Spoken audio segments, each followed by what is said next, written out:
Hello viewers. आज के video का विषय है मन और मस्तिष्क। मन क्या है? मन और मस्तिष्क क्या है? मन कहाँ रहता है? हमारे शरीर के किस भाग में स्थित रहता है? और क्या मस्तिष्क केवल हमारे सिर के पास ही रहता है? फिर बुद्धि क्या है? हमें कहा जाता है कि मन को बुद्धि के नियंत्रण में रखो। ये बुद्धि क्या है? मन मानवीय चेतना से संबंध रखता है, जो मानसिक तथ्यों को संवेदना, अनुभूति, सोच, विचार, प्रेरणा, कल्पना, स्मृति, विश्वास, इच्छा, भावना को मूर्त रूप देता है। मस्तिष्क तो केवल मन से निकले विचारों के तरंगों को संवेदन का माध्यम है। मन क्या है? मन ही विचारों का स्रोत है। और मस्तिष्क क्या है? मस्तिष्क तो केवल मन से निकले विचारों की तरंगों की स्पंदन का माध्यम है। शरीर में बहुत सी न्यूरॉन ग्रंथियां हैं जो विभिन्न अंगों को अनुभूति कर नियमित करते हैं, रेगुलेट करते हैं। इनमें प्रमुख है दिल, दिमाग, जिगर की सोच, गट्स फीलिंग। ये सब हम कहते रहते हैं। सबके पास होती है अपनी बुद्धि, जिससे वे सोचते हैं, जिससे वो कार्य करते हैं। तो आखिर मन मस्तिष्क के कार्य क्या है?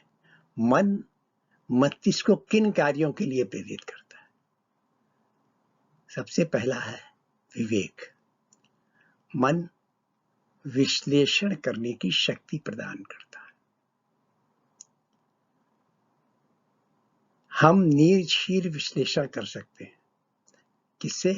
मस्तिष्क की मदद से। और लेकिन मन हमेशा अहम की ओर ज्यादा ध्यान देता है। जो अपने से संबंधित है, क्या अपना है, क्या पराया है, हम उसी ओर ज्यादा ध्यान देंगे और हर चीज उसी से संबंधित होकर ही हम विश्लेषण करेंगे। इसी तरीके से मन या तो भूतकाल में रहेगा या तो भविष्यकाल के बारे में विचार करेंगे। या तो हम प्रेडिक्ट करते रहेंगे, सोचते रहेंगे भविष्य क्या होने वाला है, और या हम बीती बातों को याद करते रहेंगे। तो इस तरह से मन हमारे मस्तिष्क के कार्यों को बहुत प्रभावित करता है। आखिर हमारे शरीर की मस्तिष्क और नाड़ी प्रणाली है क्या? हमारे पास दो तरह की नाड़ी प्रणाली है, जैसा हम पहले चर्चा कर चुके हैं। एक तो स्वैच्छिक नाड़ी प्रणाली, एक जो कि हमारी वॉलंटरी जिसे कह सकते हैं, जो हम करना चाहते हैं वो हम करते हैं। दूसरी ऑटोनॉमिक, जो हम करना चाहें या ना करना चाहें, जिसको शरीर की आवश्यकता के लिए करना जरूरी है और वो मस्तिष्क से करवाता रहता है। तो उसमें हमारा कोई दखल नहीं होता, हमारे मन का उसमें दखल नहीं हो सकता। हाँ, मन को प्रभावित वो कर सकता है। तो ऐसी कौन सी दो नाड़ियां हैं? एक सिंपैथिक नर्व, सहानुभूति नाड़ी, दूसरी पैरासिम्पैथिक नर्व, प्रशांत नाड़ी। जैसे हमें कुछ भयानक चीज दिखाई पड़ी तो सिंपैथिक नर्व वहां आएगी, और ये डरावनी है तो हम परेशान होंगे और कुछ ना कुछ जो है ना क्रिया करने के लिए बाध्य होंगे। इसका मतलब हमारा अटेंशन, हमारा ध्यान लाना जरूरी है। इसी तरह से हम गिर जाते हैं तो हमें चोट लग जाती है, तो भी ये ध्यान जाता है कि आपको दर्द हो रहा है, आप कुछ इलाज करिए। तो जबकि प्रशांत नाड़ी क्या करती है? कुछ देर बाद उसको शांत कर देती है। हमारा दर्द कुछ देर बाद कम हो जाता है चोट लगने के बाद। ये पैरासिम्पैथिक। तो हर सिंपैथेटिक नाड़ी के साथ के लिए एक पैरासिम्पैथेटिक नाड़ी भी आती है जो कि कुछ देर बाद शांत कर दिया। अगर हम इसे कह सकते हैं कॉल बेल है, तो ये प्रशांत नाड़ी उसको स्विच ऑफ करती है, उस कॉल बेल को, ये मान सकते हैं। और ये सब एक्शन ये कैसे होते हैं, तो अगर आप देखें कि ये अगर जगह जो है, इस जगह को, मस्तिष्क की इस जगह को हम अगर कहें मोटर स्ट्रिप, और इसको हम अगर कहें सिंपैथेटिक या समझने की स्ट्रिप, तो देखेंगे कि यहाँ से तो हम अनुभूति करते हैं इन अंगों की।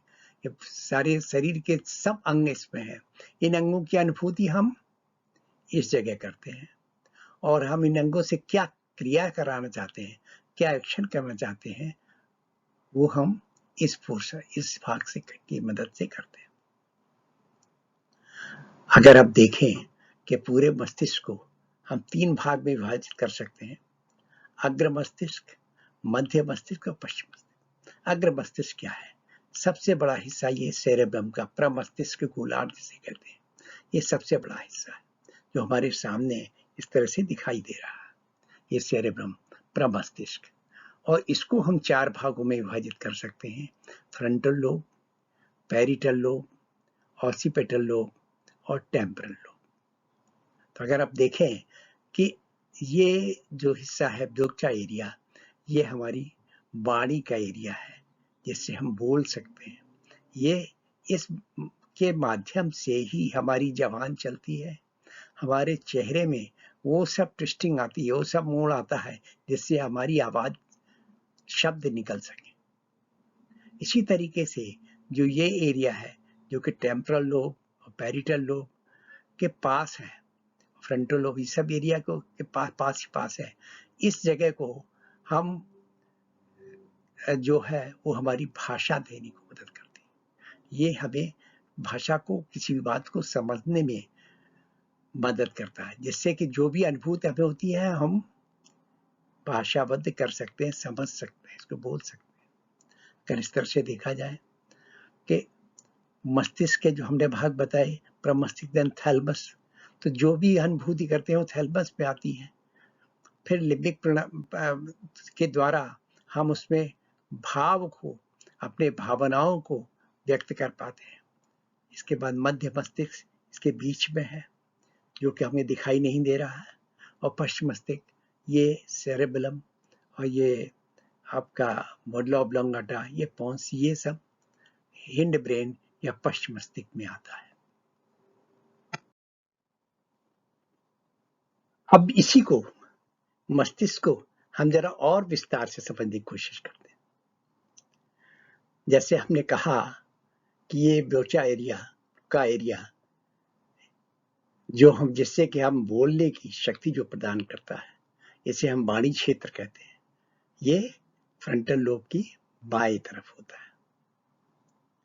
वास्तविकता में देखा जाए ये पूरा ब्रेन 2 हेमिस्फीयर में, सेरेब्रम जो है 2 हेमिस्फीयर है, एक लेफ्ट साइड का हेमिस्फीयर बाएं गोलार्ध और दूसरा दाहिने साइड का यानी दायां गोलार्ध। तो बायां गोलार्ध से हम वाणी क्षेत्र, ये बाएं गोलार्ध के या फ्रंटल लोब के बाएं पोर्शन में, बाएं हिस्से में होता है, जिससे जीभ व चेहरे बोलने की हलचल मिलती है। और भाषा क्षेत्र जो हमारे, ये भी टेम्पोरल लोब में बाईं तरफ होता है, जो पैरेटल लोब के पास, जिससे कि हम कंप्रेहेंड, जिससे भाषा को समझ सकते हैं।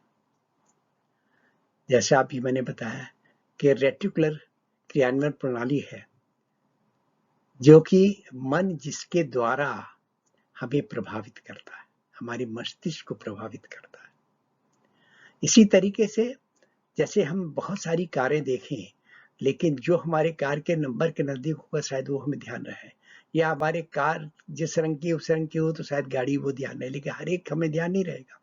तो इसका मतलब है कि हमारा परसेप्शन जो है वो मन देता है, हमारा ध्यान वहीं जाता है जहां पर जो अपने से संबंधित, अपने और पराये का जो संबंध है उसे संबंधित रहता है। और चीज देखें कि अमिगडला ही होता है। अमिगडला ये कहां पर है? ये अगर देखें थैलेमस के पास ही है अमिगडला। जो अमिगडला इसके पीछे, तो जब भी ये अमिगडला बनाया गया है हमारी सुरक्षा के लिए, जब भी हमें कोई खतरा, कोई भय, कोई थ्रेट हमें दिखाई देगा तो क्या है कि हम उसके लिए सोचेंगे नहीं, हमें फौरन ही एक्ट करना होगा, क्रिया करनी होगी। जैसे पैर के नीचे कुछ लेजी चीज आ जाए तो क्या करेंगे? हम सोचेंगे ये कोई सांप आ गया।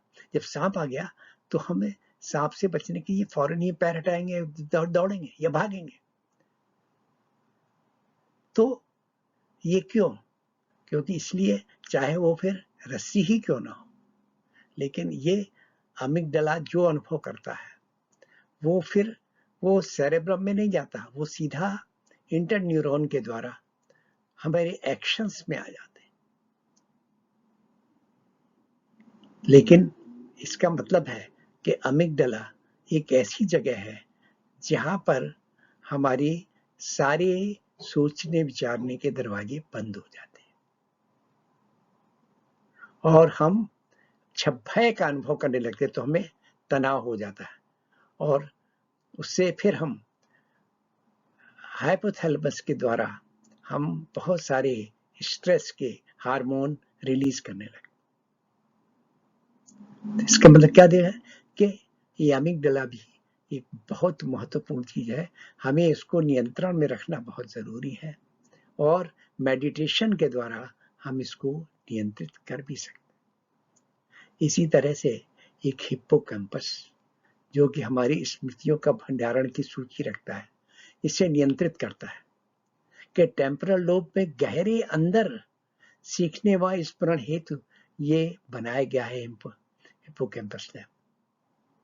हम जो भी लॉन्ग टर्म मेमोरी है, जो हमारी बहुत पुरानी याददाश्त है, उस सेरेब्रम में इकट्ठी है, या वर्किंग मेमोरी हमारी प्रीफ्रंटल कॉर्टेक्स में यहाँ पर है, या स्किल, हमारा स्किल जो हम स्किल एक्वायर करते हैं, और जो हमारी शॉर्ट टर्म मेमोरी है वो हमारी ये इस स्थित सेरेबेलम और इस ब्रेन स्टेम इस स्थिति पर स्थित है। तो इन सब की सूची हिप्पोकैम्पस पर रहती है। जब भी हम किसी चीज को दोबारा ध्यान कर लेते हैं तो ये कब करता है, हमें उसी से संबंधित कर देता। अभी तक हम 4 तरह के लोब बताए, frontal lobe, parietal lobe, occipital lobe और टेम्पोरल लोब। एक और भी है लोब, जैसे कह सकते हैं इंसुलर कॉर्टेक्स। सेरेब्रल कॉर्टेक्स का ये 5वां लोब फ्रंटल व पैरिटल लोब के टेम्पोरल लोब से सेट होने के स्थान पर है, जहां पर इस तरह से इसके पीछे, इसके अंदर है, इसके अंदर दिखाई देता है। तो इस तरह से देखा जाए हमारे शरीर की सारी क्रियाएं मस्तिष्क प्रभावित करती है और इससे आगे क्या होता है, भावनाएं कैसे आती हैं, भय कैसे लगता है, वासनाएं कैसे आती हैं, क्रोध कैसे होता है, चिंता कैसे होती है, वो इन सब के दूर कैसे किया जा सकता है, ये हम अगले वीडियो में देखेंगे।